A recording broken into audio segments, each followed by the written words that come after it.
impossible to map the DNA of David Bowie in terms of all the other pop artists that have come after him. David Bowie is someone whose music and whose approach and whose way of handling his own career, you hear it almost everywhere. He's constantly seeing what's happening, taking it into himself and doing something different with it. And I think that makes him an artist that will always want to see what he's going to do next. You can't predict it, basically. Rebel, rebel, look, they know. Hot tramp, I love you so. David Jones was born in the South London area of Brixton when the city was still recovering from the Blitz of World War II. His first family home was on Stansfield Road, and much later in life he would return to play a special concert for the benefit of Brixton. Why are you doing this for Brixton? Because I can, yeah. And somebody should, and so I'm doing it. Okay. You met the people of Brixton here. What do you say to them? Thank you for giving me a home. Bowie spent his teenage years at Bromley Technical High School. It was here that he was punched in the eye in a fight over a girl. The eye never fully recovered, leaving it permanently dilated. I don't know how his eye injury affected him, but I do know that it meant he had two different coloured eyes, which added to the strangeness and the fascination we've all had with David Bowie. I remember girls saying, well, yeah, he's got two different coloured eyes. You know, it's this kind of quite amazing thing. It's part of the otherworldliness. It's part of the sense that this person was absolutely unique. The artifice of being unique was only came from the reality of being unique. The bell strikes another night. The young David Jones was drawn to the lights of London's West End, where he often visited jazz clubs. On his 12th birthday, his mother bought him a plastic saxophone due to his passion for the scene. But an introduction to his father's record collection was to change everything. A collection of American 45s, including Fats Domino, Chuck Berry, and most significantly, Little Richard. I think, like a lot of boys David Jones's age, he was struck by people like Little Richard and that kind of really wild, outrageous style. I mean, that's definitely something that's gone through all of Bowie's music, is that kind of sense of theatre and drama and being in your face. Bowie's from the rock and roll generation. He was very, very young when rock and roll was the big deal, but it imprinted on him. And it's interesting that you would see later on lots of his more kind of cosmic, space-related, alien, polysexual creations would fundamentally be rooted in rock and roll as well. You know, they would be a cosmic Little Richard, or a space Chuck Berry. I bought a brand new Airmobile. Bowie had been caught up in the wave of American rock and roll stars that was moving British youth. He upgraded his plastic saxophone to the real thing and formed his first band, the Conrads. Darling, my darling, I can't live without you. Little known fact about David Bowie is that before he was David Bowie, the solo artist, he was actually in a lot of bands. One of them was the Conrads, and they sort of released very derivative 60s jangle pop, you know, akin to the Beatles' early stuff. So you would never have listened to that stuff and predicted what David Bowie, the solo artist, was going to do. The Conrads were billed as the fabulous Conrads. Now, of course, they weren't very fabulous at all. They were a kind of very plodding sort of coffee shop band, and the coffee shop tradition was the one that the young David Bowie was most influenced by. For me, the Conrads sounded pretty bluesy, which obviously did come from influence of Little Richard, but I feel like it wasn't as exciting as Little Richard. I mean, Chuck Berry, these performers were electrifying. The Conrads sounds quite safe and quite pedestrian. I've heard bits and pieces of the really early David Bowie. You hear this period when he was just copying other people and he was just finding his feet, which I think everyone does. But then you had this change, and actually it was a lot of material which didn't get anywhere, but you listen to it now, it's totally Bowie, and it's very odd. The Conrads achieved little success, and although Bowie continued to pursue music through a succession of bands, he found a talent as a student of the mime artist Lindsay Kemp. I mean, there's no question that he was influenced quite strongly by Lindsay Kemp. You know, they'd worked together. Bowie was, to an extent, you know, a pupil and an admirer. So that's a huge part of what he was doing throughout his career, you know, Bowie was not just a singer and a performer, he was also a visual artist and a dance artist and a presenter of his ideas in his person, not just in what he sang and what he played. Lindsay Kemp was a huge influence on Kate Bush. He appeared in a film called The Wicker Man. I mean, it popped up all over the place. But Lindsay Kemp was very key in teaching Bowie about mime, and also about this idea that you take what's on the inside and you put it on the outside, you externalise it. And I think you could see Bowie doing that all the time. The early Bowie footage, it was always performance, but it wasn't empty performance. You know, it always came from something within. Things like the hype with the Beckenham Arts Lab, hugely important thing culturally for Bowie, and in terms of the influences that he's absorbing from, you know, Japanese no theatre or TV shows like Anthony Newley's Gurney Slade show or Lindsay Kemp's mime stuff. It's all just going vroom, vroom like that inside Bowie's head, and it's extraordinary. I mean, to have seen all that, to have been part of that, must have been an amazing experience.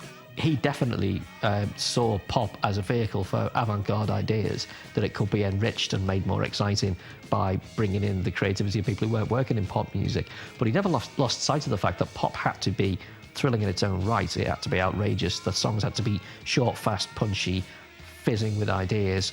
They had to be the kind of thing that was almost a slogan.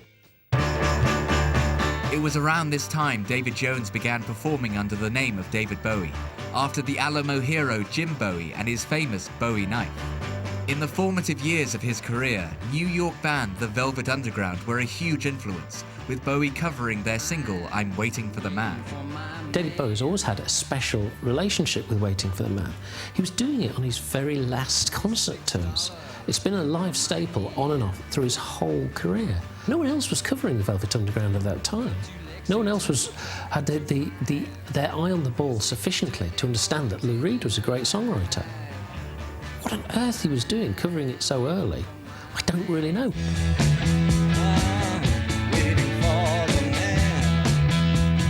I think the Velvet Underground influence was interesting because as an act they had this ability to transport you to another world, and I think that's exactly what David Bowie is trying to do with his music.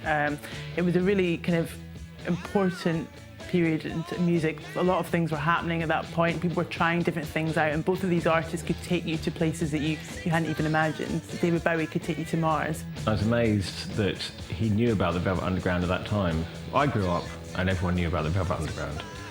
But it sold, when that album came out, it sold in the hundreds.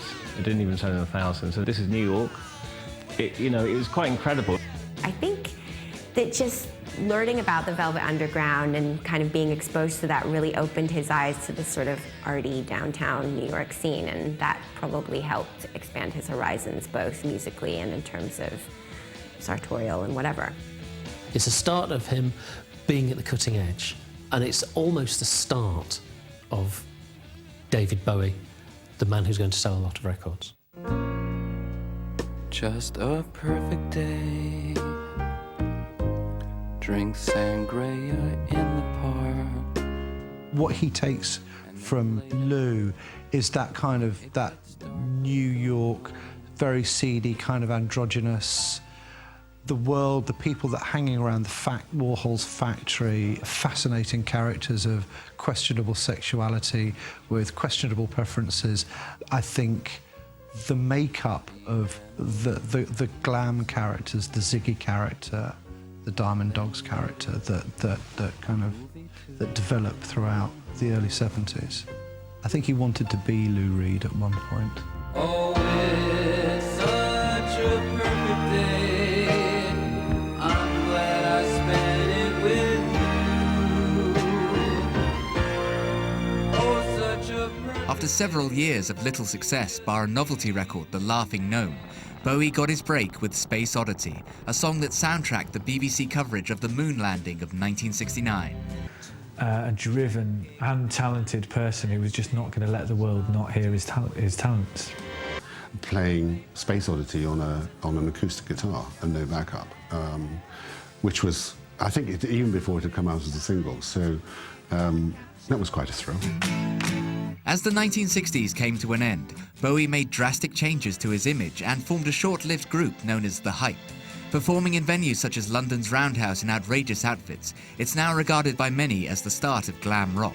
I think the performance of The Hype is a huge touchstone in the birth of glam rock. You know, they're all dressed as superheroes, but it's critical that it's Bowie, Ronson and Visconti who are so central to what Bowie is doing at that point. It was here that Bowie played with Mick Ronson, the guitarist that would stay with him throughout his glam era. Everybody remembers the kind of homoeroticism of him and Mick Ronson, and the crocheted leotards and the crazy androgynous hairdos and so forth. But we tend to forget how astonishing it was that this was allowed on television at all. That this was just as outrageous in its way as punk rock was subsequently. Although he would deny having been there, Mark Bolan, a teen friend to Bowie, was photographed at the show. Having once shared a manager and a producer in Tony Visconti, the friends ended a few years of musical rivalry. The links between Bowie and Mark Bolan were very strong. In terms of competition, they were very, very different. Bolan was a much more sexy artist than David Bowie. Mark Bolan was much more prepared to appeal to the younger market. David Bowie was much more arty and much more, shall we say, artificial too. Mark Bolan was just a great pop star at that time when music was starting to become a bit serious and a bit the preserve of quite boring people, and he just made it be about teenagers and screaming, and Bowie certainly took that part thing on. Allegedly, there was a competition between David Bowie and Mark Bolan. I think a little bit of healthy competition between musicians always helps get the fire in their belly going and makes them produce greater work. In a sense, any kind of competition between them was sort of illusionary. And I say sort of because clearly they were the people that they were fighting against. They weren't fighting against the disco people. They weren't fighting against the Osmonds. They were scrabbling against each other for some kind of glam credibility. But they were probably more worried about Sweet and Slade at the time than each other, because they were kindred spirits too. David Bowie and Mark Bolan were probably, between them, the two people most responsible for the sea change in British rock and roll. They both brought a sense of androgyny to their personae. They both started wearing things that, leather-clad rock and rollers wouldn't normally wear, like dresses, like feather boas. I think Mark Bolan started glam rock. Glam rock was all about vanity. It was all about being over the top and outrageous and, wearing women's clothes and, huge stack heels. And Bowie refined it, really. He turned it into high art, with the Yamamoto outfits and the production of the whole thing. In 1977, when Mark was tragically killed in a car crash, the connection between the pair remained very much alive. After it transpired Bolan had not updated his will to provide for his son Roland, Bowie paid for Roland's tutoring fees and made some other undisclosed financial contributions to the family. Bowie also had his own family at this time. Having met Angela Barnett in 1969, they married a year later and had their first child, Duncan Zoe.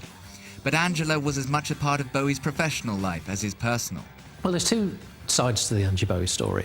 If you listen to her, she was absolutely pivotal in David Bowie's career, and he would never have made it out of Bromley or Brixton without her. And she was not only his muse, the man whom he allegedly wrote Prettiest Star and Golden Years for, but she was his artistic inspiration.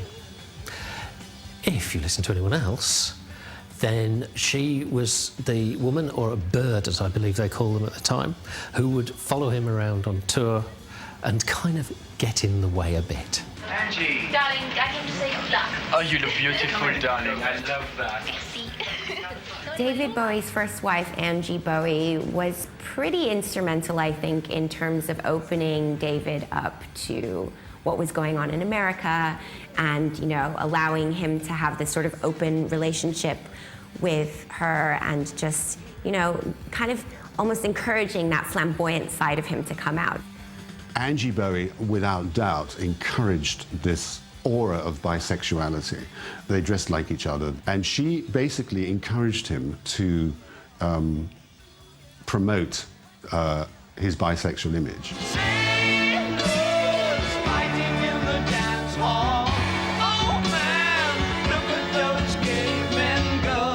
There's no doubt that Ziggy Stardust is a massively important figure because it's the first time that a star musician has recreated themselves into a completely different character. This wasn't just David Bowie with a different haircut and some different clothes. He'd become a different person with a different story, which he'd fictionalized. You know, he'd written a biography, he'd written a backstory, and he'd entered into a role. It was almost like a theatrical performance. Before Ziggy, there was nothing. No serious pop star, no pop star of any description, had created an alter ego who was a cipher and a channel, and who was clearly not David Bowie. So to have the imagination and the artistic vision to do that is extraordinary. I find that I'm a person who can take on the guises of different people that I meet. I can switch accents in seconds of meeting somebody, and I can adopt their accent. I've always found that I collect. I'm a collector. And I've always just seemed to collect personalities, ideas. I have a hodgepodge philosophy, which really is very minimal.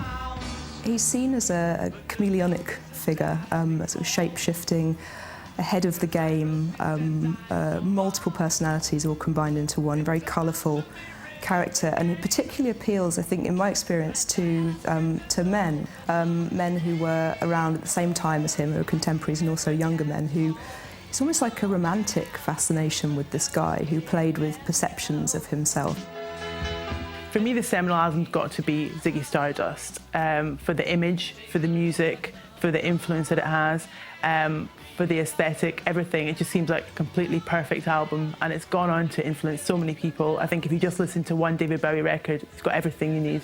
There's a fantastic film, one of the great rock documentaries, which is called Ziggy Stardust and the Spiders from Mars, made by D.A. Pennebaker, who's a legendary filmmaker.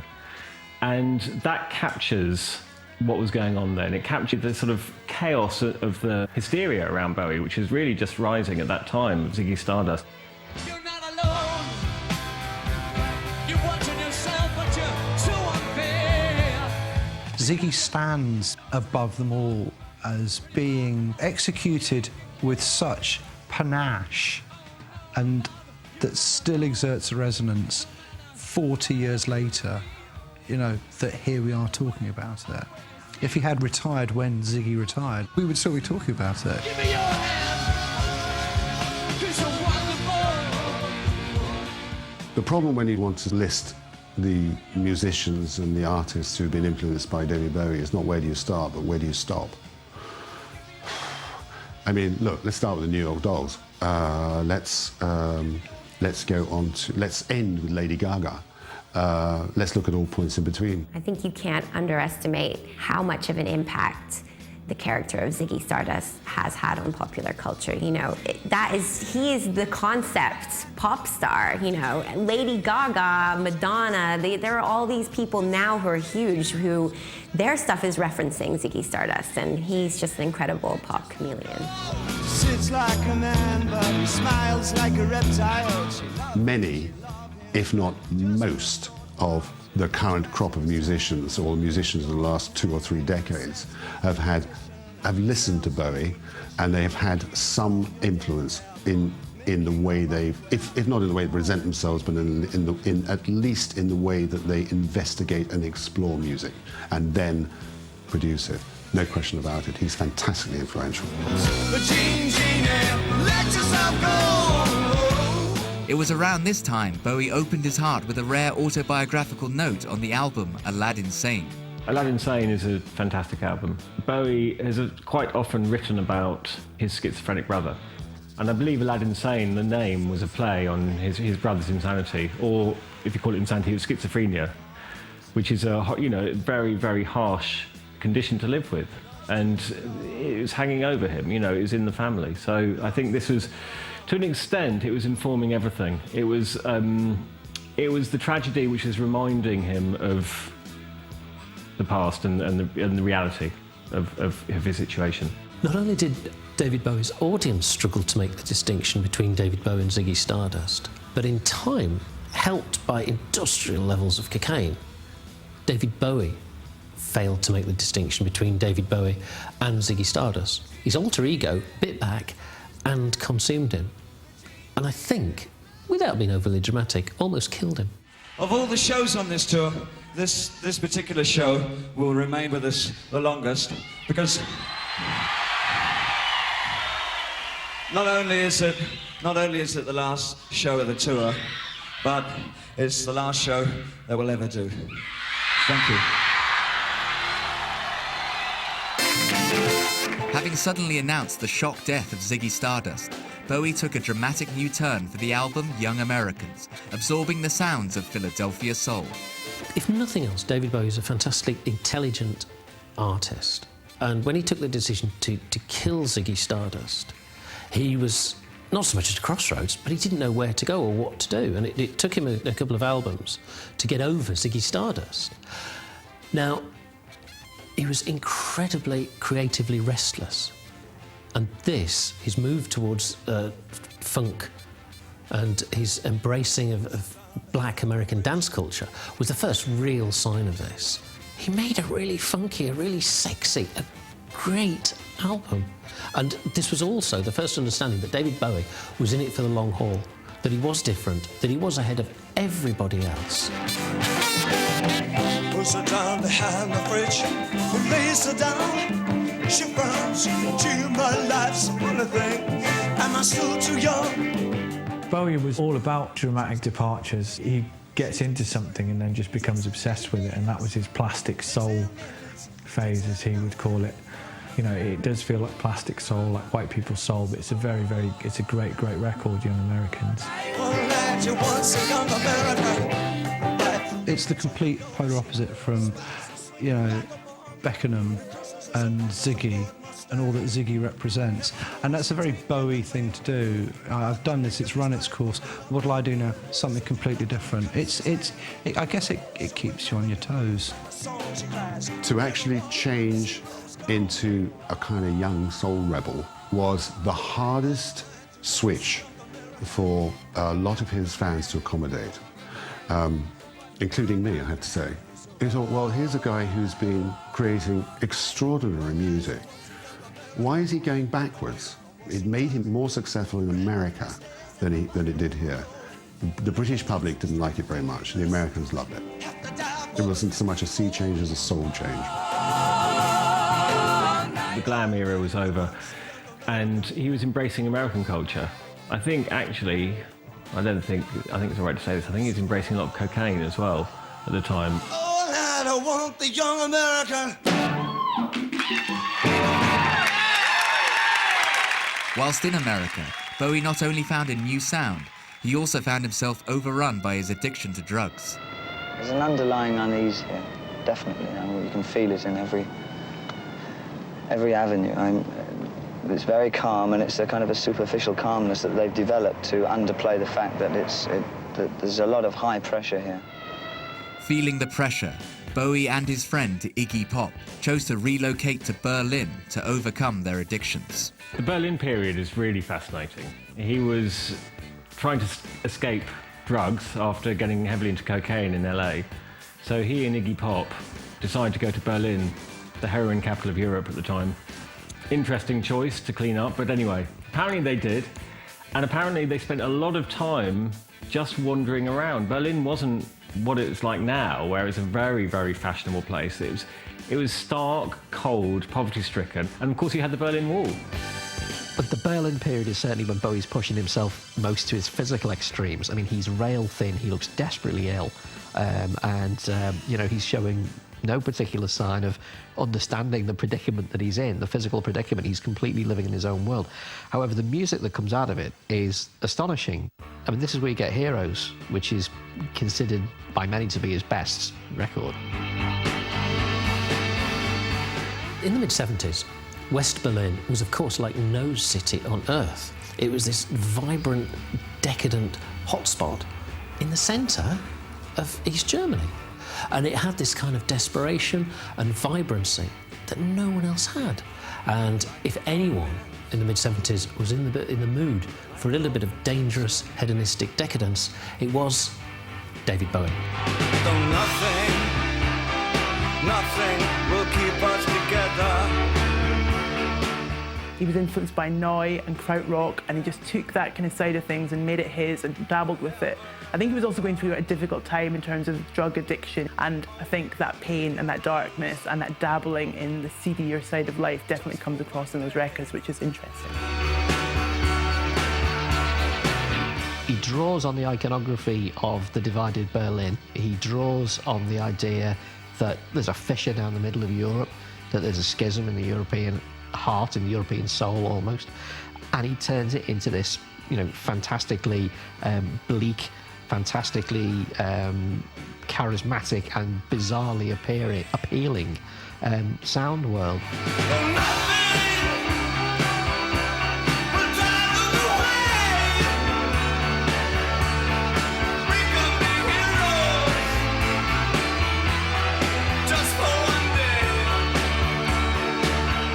It's always been about reinvention, and here was a city trying to reinvent itself, but also suffering a very oppressive situation.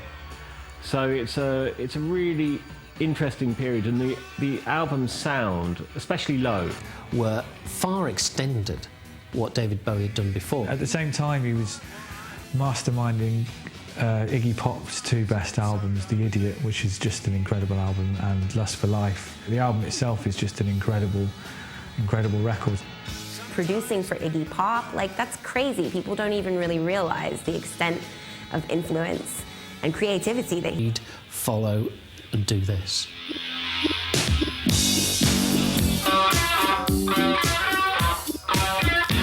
Fashion is kind of a caustic comment on that culture. I mean, you look at the people who are on that album, and there's Pete Townshend's on that album, Robert Fripp's on that album, Ray Bitton from the E Street Band is on that album. I mean, these are not people that one would associate with the emergent new romantic movement. I mean, if you wanted to embrace it, then, you know, go and get Steve Strange or Rusty Egan or Midge Ure. The rest of the 80s was followed by commercial highs and creative lows for Bowie. Having just signed a major record deal for the reported sum of $17.5 million, Bowie became a worldwide... Taking your mask off, it's very hard to put it back on again. It's very hard to go back to being the strange character, back to being, you know, the kind of science fiction gargoyle with the, you know, the crazy hair and the outrageous outfits. So I think he got a little bit lost in the 80s. Things don't really change. I'm standing in the wind. Despite the tremendous success of the early 80s, Bowie felt trapped. He remarked, "I wonder how many Velvet Underground albums these people have in their record collections." He suddenly felt very apart from his audience.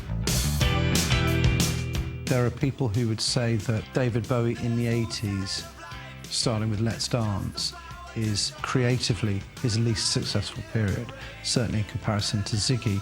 But, you know, what do we know? Let's Dance sold 8 million albums. I mean, it's his most commercially successful period.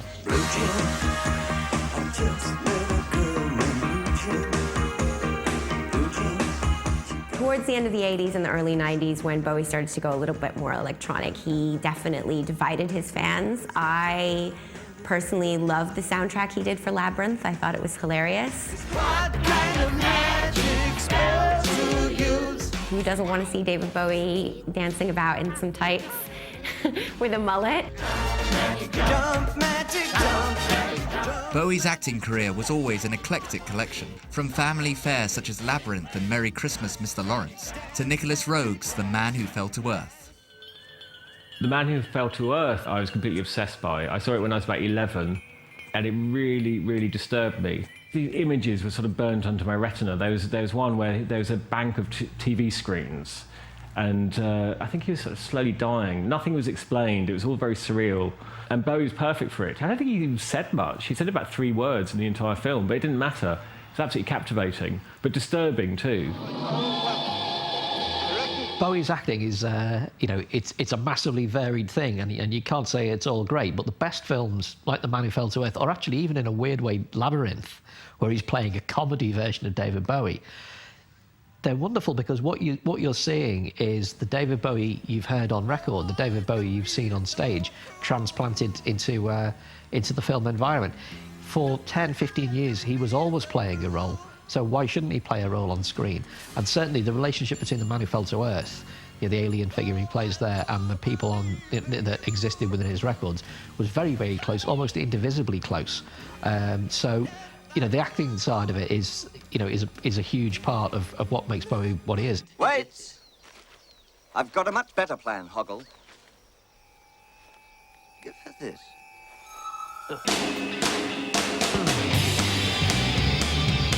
The end of the 1980s saw a change in both Bowie's personal and professional life. He decided to reinvent himself as part of the hard rock band Tin Machine, along with guitarist Reeves Gabrels and brothers Tony and Hunt Sales.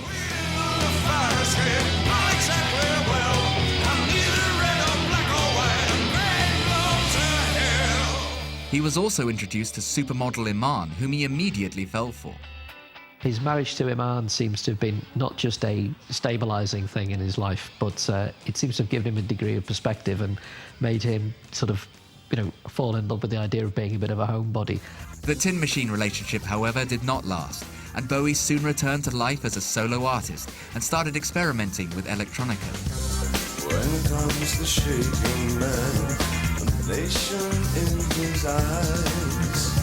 The thing that he kind of refocused on in the 90s was, perversely, the music. It was the thing that got him into it in the first place. It wasn't the presentation. It wasn't the kind of the wigs and the high heels. It was, he got into the idea of reinvestigating what was going on at the moment in terms of, you know, on the fringes of music. You saw, you know, dance producers like Left Field who were thrilled to be asked to work on a David Bowie. It felt like he's 2 steps behind. Whereas before, it always felt like only Bowie could make these records. Even Scary Monsters, you know, which he'd taken inspiration from all these kids that had taken inspiration from him. You know, the New Romantic Movement, the Blitz Club, all of that. But actually, that album doesn't really sound like any of those people. It sounds like Bowie. Outrageous as it was in the 70s, but it's as strong. After 2004's A Reality Tour, Bowie stepped out of the limelight, making very few public appearances, with many believing he had fully retired. I should have tried. I should have been a wiser kind of guy. The main thing about Bowie in the last decade is that he's rarely seen, apart from he did a live performance about 5 years ago for a charity ball, and then 8th of January 2013, no warning whatsoever, a new single comes out and Bowie announces a new album for March 2013. A man lost in time. The music industry goes into overdrive. It's like it's saved suddenly. There's something to write about for a start, and there's proof that you can keep secrets from the internet, which is the most remarkable thing. So most of the hype that's generated about it is the fact that it was kept hidden for so long. Where are we now? It could be, and it probably will be received as a kind of farewell for him, but I think you just have to look at Leonard Cohen, and every last Leonard Cohen album for the last 10 years has been a farewell album. There are kind of trick endings going on with these people, particularly artists who are able to talk in a witty way about the ageing process and about mortality. Where are we now? Where are we now?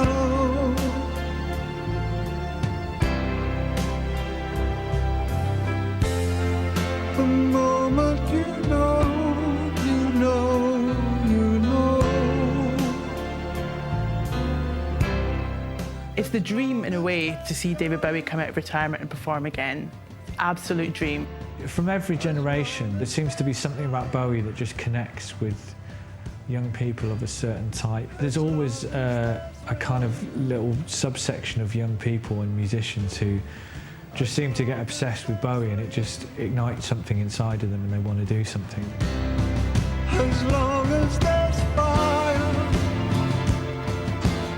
His influence is everywhere. It's more a question of who hasn't been influenced by David Bowie. I would list any musician who is trying to infuse pop music with a bit of artistic intent. I would say that everyone from people like Lou Reed and Iggy Pop, who he was influenced by, but I'd say they would definitely look to him. The New York Dolls, Morrissey, I don't know who to not mention really. Most sort of forward-thinking bands and artists. His legend has grown more in his absence. The less he's said, the bigger he's become.